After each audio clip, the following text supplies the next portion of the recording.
దేవునికి మహిమ కలుగును గాక. ఆది కాండము 24వ అధ్యాయము మరి మొదటి వచనాన్ని మనం చదువుకుందాం. అబ్రహాము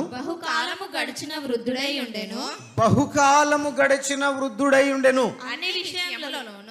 అన్ని విషయములలోను యెహోవా అబ్రహామును ఆశీర్వదించెను. యెహోవా అబ్రహామును అన్ని విషయములలో ఆశీర్వదించెను. దేవునికి మహిమ కలుగును గాక. ఇక్కడ మరి దేవుడు అన్ని విషయాల్లో మనల్ని ఆశీర్వదించేవాడని ఈ రోజు మనతో మాట్లాడుతున్నారు. అయితే మన మూల పితరుడైనటువంటి అబ్రహామును మొదట దేవుడు అన్ని విషయాల్లో కూడా ఆశీర్వదించాడు.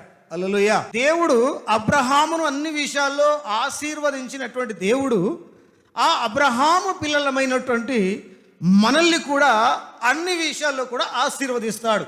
దేవునికి మహిమ కలుగును గాక.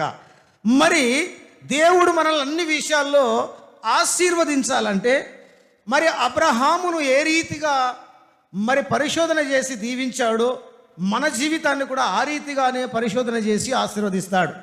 మరి అనేక రకాలైనటువంటి పరిశోధనలు, పరీక్షలు, శ్రమలు ఎదుర్కొని అబ్రహాము ఆయన ఆజ్ఞలను పాటిస్తూ అన్నింటిలో కూడా ఆయన ఆశీర్వదించబడ్డాడు. దేవునికి మహిమ కలుగును గాక. హల్లెలూయా.